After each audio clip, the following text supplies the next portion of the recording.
Assalamualaikum warahmatullahi wabarakatuh. Perkenalkan, nama saya Ratnadila dari Prodi S1 Pendidikan Matematika Universitas Muhammadiyah Banjarmasin. Dalam video ini, saya akan menjelaskan materi tentang cinta dan benci dalam Islam. Yuk, langsung saja kita simak. Pembahasan tentang cinta dan benci dalam Islam masuk dalam ranah pembahasan akidah yang sering diistilahkan al-wala wal bara. Al-wala artinya mencintai kaum muslimin dan membantu mereka, serta memuliakan dan menghormati mereka, dan berusaha dekat dengan mereka.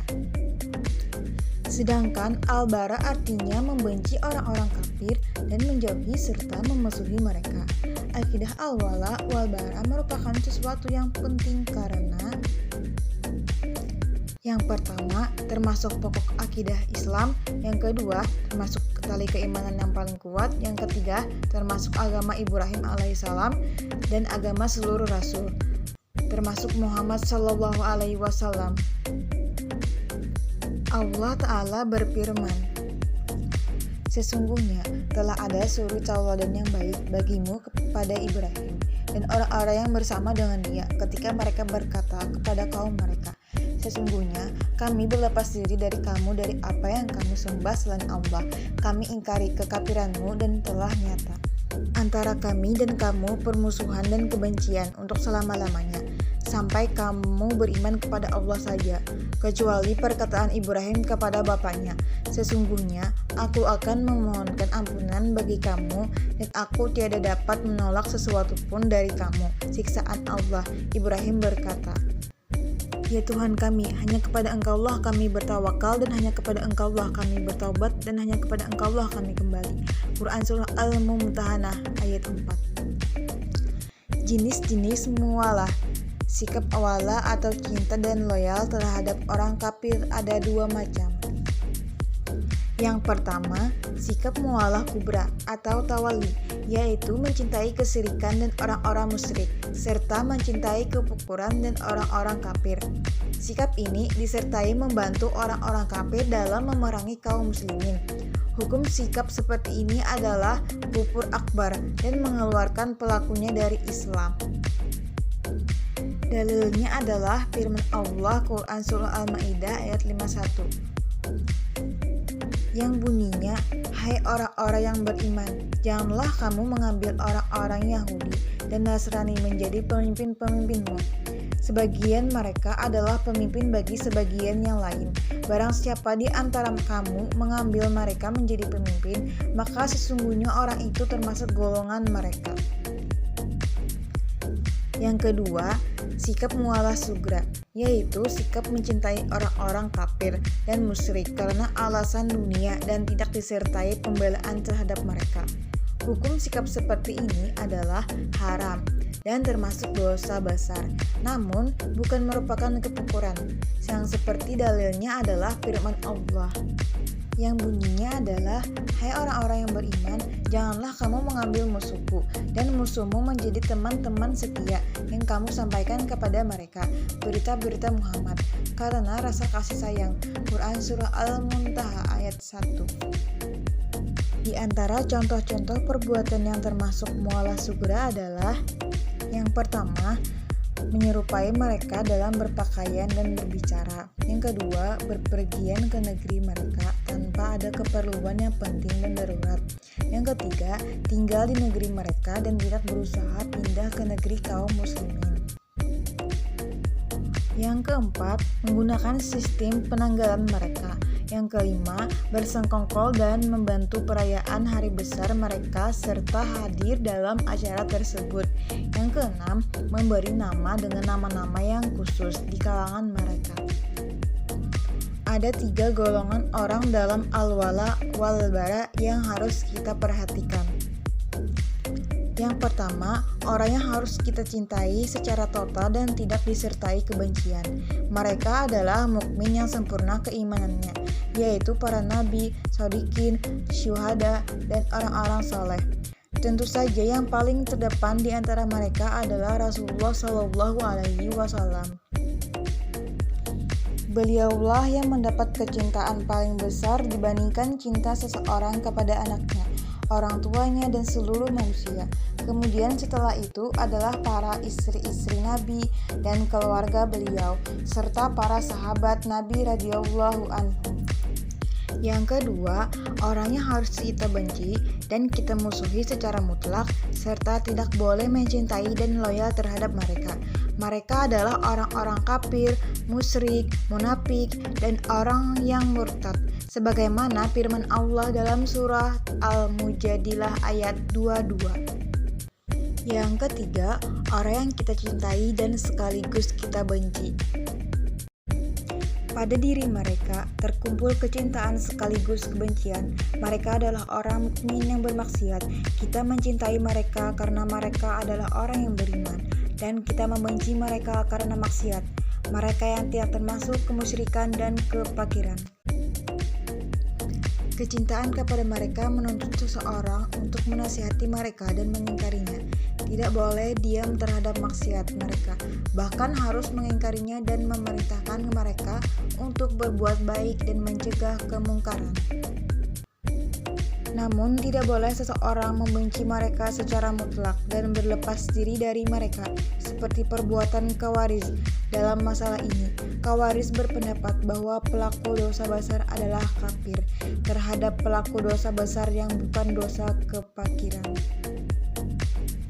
Tidak boleh pula mencintai dan loyal secara mutlak terhadap mereka, seperti perbuatan Murji'ah. Dalam masalah ini, Murji'ah berpendapat bahwa pelaku dosa besar tetap seorang mukmin yang sempurna imannya. Balasan bagi yang mengamalkan al-wala wal bara, Allah Ta'ala berfirman yang bunyinya adalah, kamu tak akan mendapati kaum yang beriman pada Allah dan hari akhir, saling berkasih sayang dengan orang-orang yang menentang Allah dan Rasul-Nya, sekalipun orang-orang itu bapak-bapak, atau anak-anak, atau saudara-saudara, ataupun keluarga mereka. Mereka itulah orang-orang yang telah menanamkan keimanan dalam hati mereka dan menguatkan mereka dengan pertolongan yang datang daripadanya, dan dimasukkannya mereka ke dalam surga yang mengalir di bawahnya, sungai-sungai mereka kekal di dalamnya. Allah ridha terhadap mereka, dan mereka pun merasa puas terhadap limpahan rahmat-Nya. Mereka itulah golongan Allah. Ketahuilah bahwa sesungguhnya hijabullah itu adalah golongan yang beruntung. Quran Surah Al-Mujadilah ayat 22. Barang siapa yang merealisasikan dan mengamalkan akidah al-wala wal bara dengan benar akan mendapatkan balasan kebaikan sebagai berikut. Yang pertama, terkumpulnya iman di dalam hatinya dan iman akan teguh di dalam hatinya. Yang kedua, Allah akan memberikannya cahaya dan petunjuk. Yang ketiga, mendapatkan janji Allah untuk masuk surga. Yang keempat, Allah akan reda kepadanya. Yang kelima, keredaan hamba di akhirat dengan masuknya ke dalam surga. Yang keenam, mendapat kemuliaan dari Allah. Allah menjadikannya termasuk golongan orang-orang khusus dan termasuk golongan yang beruntung. Selanjutnya, saya akan menjelaskan materi tentang penjelasan sifat-sifat Allah. Seperti halnya zat, sifat, akal, dan asma Allah. Sifat 20. Tauhid merupakan dasar umat Islam. Kepercayaan Allah adalah Tuhan yang satu dan merupakan satu-satunya yang diakui oleh semua mukmin, tanpa ada pertentangan akan hal itu. Namun, semua itu perlu pengenalan untuk lebih mendekatkan diri kepada Allah. Dalam memasuki pintu ketuhanan menjadi hal yang dalamnya itu mengenal sifat, zat, akal, dan asma Allah Ta'ala. Perlu diingat juga bahwa segala perbuatan apapun yang terjadi yang berlaku di dalam alam ini pada hakikatnya adalah akal perbuatan Allah Ta'ala. Yang pertama, zat. Sesungguhnya aku ini Allah, tiada Tuhan kecuali aku, maka sembahlah aku. Quran Surah At-Toha ayat 14. Ayat ini menyebutkan pribadinya atau zat Allah. Kalimat sembahlah aku, zat Allah merupakan perwujudan adanya Allah Allah sama halnya manusia ada karena Allah dan zatnya ada. Allah Subhanahu wa Ta'ala merupakan zat pribadi, di mana zat pribadi satu perwujudan yang terdiri sendiri tanpa adanya zat ketergantungan yang lainnya. Sangat berbeda dengan manusia yang membutuhkan Allah untuk bisa hidup. Adanya alam, malaikat, jin, dan manusia itu tercipta karena adanya akibat dari zat Allah. Semua ada karena zat yang maha kuasa. Zat Allah Subhanahu wa Ta'ala memiliki sifat-sifat, yaitu sifat yang wajib, sifat yang mustahil, dan sifat yang ada pada zat Allah. Yang kedua, sifat sebagai Sang Kholik. Allah Subhanahu wa Ta'ala memiliki sifat-sifat yang tentunya tidak sama yang dimiliki oleh manusia ataupun makhluk lainnya. Mengenal sifat-sifat Allah dapat meningkatkan keimanan kita. Seseorang yang mengenal dan meyakini Allah itu ada, namun ia tidak mengenal sifat Allah, maka dia perlu lebih mendekatkan diri kepada Allah Subhanahu wa Ta'ala. Sifat-sifat Allah yang wajib kita imani ada 20. Sifat Allah yang pertama yaitu wujud, yang artinya ada. Keimanan seseorang akan membuatnya dapat berpikir dengan akal sehat bahwa alam semesta serta isinya ada karena Allah yang menciptakannya. Yang kedua, qidam, artinya dahulu. Allah Subhanahu wa Ta'ala itu terdahulu dan tidak didahului sesuatu. Sebab jika Allah ada permulaannya, berarti ada yang menciptakannya. Jika ada yang menciptakannya, artinya Allah itu kudus, baru seperti makhluk lainnya. Sifat Allah ini menandakan bahwa Allah Subhanahu wa Ta'ala sebagai pencipta lebih dulu ada daripada semesta alam dan isinya yang ia ciptakan. Dialah yang awal dan akhir, yang zahir dan batin, dan Dia yang maha mengetahui segala sesuatu. Quran Surah Al-Hadid ayat 3. Yang ketiga, baqa. Sifat Allah baqa yaitu kekal. Manusia, hewan, tumbuhan, dan makhluk lainnya selain Allah akan mati dan hancur. Kita akan kembali kepadanya, dan itu pasti. Hanya Allah lah yang kekal, sebagaimana firman-Nya.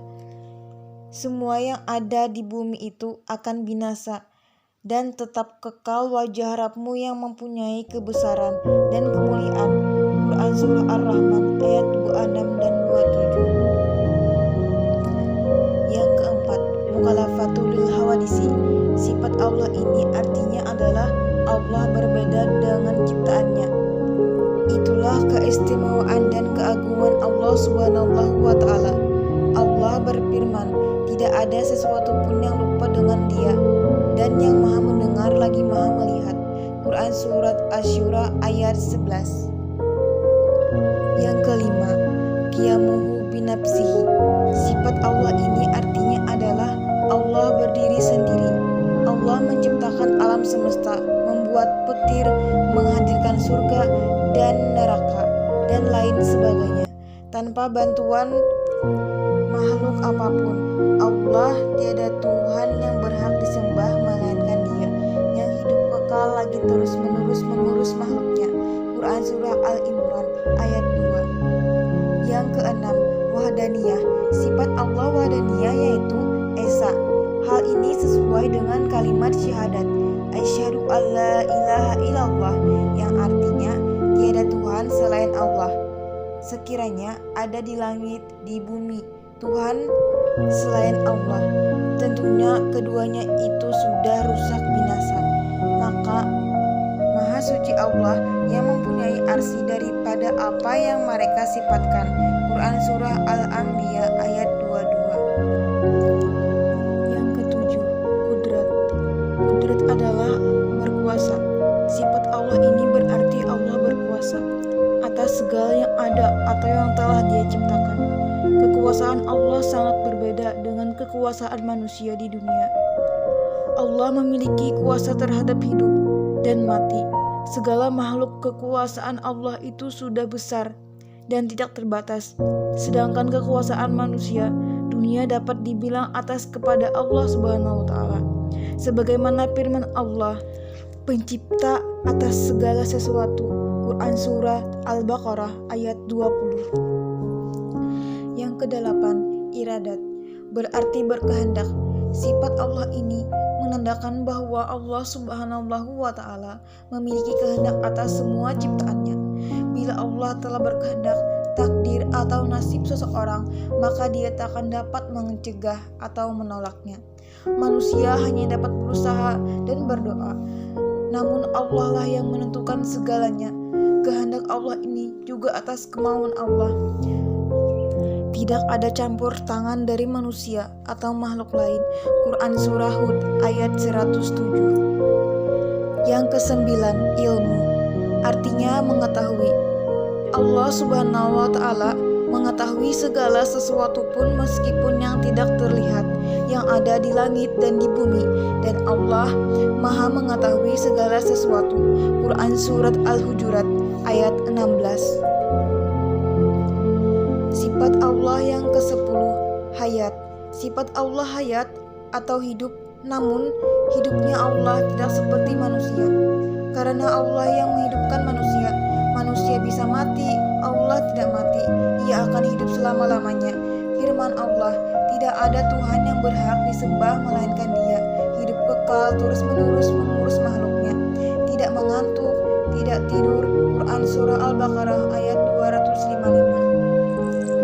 Sifat Allah yang ke-11, Sami'un. Sifat Allah Sami'un artinya mendengar. Allah selalu mendengar semua hal yang diucapkan manusia, meskipun dia berbicara dengan halnya atau tidak terdengar sama sekali. Pendengaran Allah tidak sirna, dan Allah lah yang Maha mendengar lagi Maha mengetahui. Quran Surah Al-Maidah ayat 76. Sifat Allah yang ke-12, basar, artinya melihat. Allah melihat segala sesuatunya dan tanpa terbatas waktu. Dia melihat yang telah, sedang maupun yang akan terjadi. Semua makhluk tidak lepas dari penglihatan Allah. Dalam Quran Surat Al-Buruj ayat 9. 13. Qalam, berarti berfirman atau berbicara. Sifat Allah ini dapat kita lihat dengan adanya Al-Quran sebagai petunjuk yang benar bagi manusia di dunia. Al-Quran merupakan yang diwahyukan kepada Nabi Muhammad SAW, dan Allah telah berbicara kepada Musa dengan langsung. Quran Surah An-Nisa ayat 164. Yang ke-14, Qadirun. Sifat Allah ini bersifat zat yang maha berkuasa. Allah tidak lemah, Dia berkuasa penuh atas seluruh makhluk dan ciptaannya. Quran Surah Al-Baqarah ayat 20. 15. Muridun, artinya maha berkehendak. Allah berkehendak atas apa yang Ia kehendaki, atas nasib dan takdir manusia. Sesungguhnya Tuhanmu maha melaksanakan apa yang Dia kehendaki. Quran Surah Hud ayat 107. 16. Alim. Sifat Allah alimun, yaitu zat yang maha mengetahui. Allah mengetahui segala hal yang terjadi maupun yang belum terjadi. Allah dapat mengetahui isi pikiran manusia, dan Allah maha mengetahui sesuatu. Quran Surah An-Nisa ayat 176. 17. Hayyun. Allah adalah zat yang hidup. Allah tidak akan mati, tidak akan tidur, dan tidak lengah. Bertawakallah kepada Allah yang hidup, kekal, dan tidak mati. Quran Surah Al-Furqan ayat 56. 18. Sami'un adalah zat Allah yang maha mendengar. Allah selalu mendengar pembicaraan manusia, permohonan atau doa hambanya. Allah maha mendengar lagi maha mengetahui. Quran Surah Al-Baqarah ayat 256. 19. Basirun adalah zat yang maha melihat. Sifat Allah ini tidak terbatas seperti halnya penglihatan manusia. Allah selalu melihat gerak-gerik kita. Oleh karena itu, kehendaknya kita selalu berbuat baik kepada Allah. Quran Surah Al-Hujurat ayat 18. Sifat Allah yang ke-20, mutakalimun, yang artinya berbicara. Allah tidak bisu. Allah berbicara melalui firman-firman-Nya, melalui ayat-ayat Al-Quran. Al-Quran menjadi pedoman hidup kita, maka kita sudah patuh dan tunduk kepada Allah Subhanahu wa taala. Demikian penjelasan dari saya mengenai sifat-sifat Allah. Terima kasih. Wassalamualaikum warahmatullahi wabarakatuh.